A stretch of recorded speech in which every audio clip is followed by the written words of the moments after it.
jihad is not about killing non-combatants.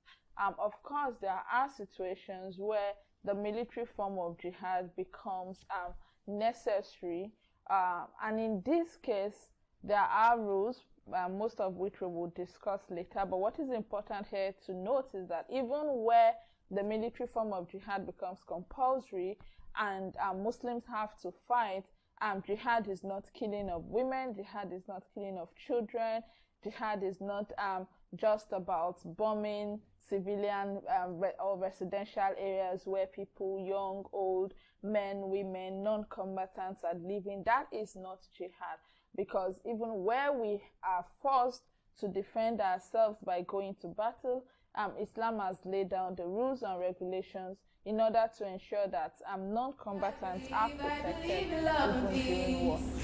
Repeat after me, please repeat after me. I believe in love.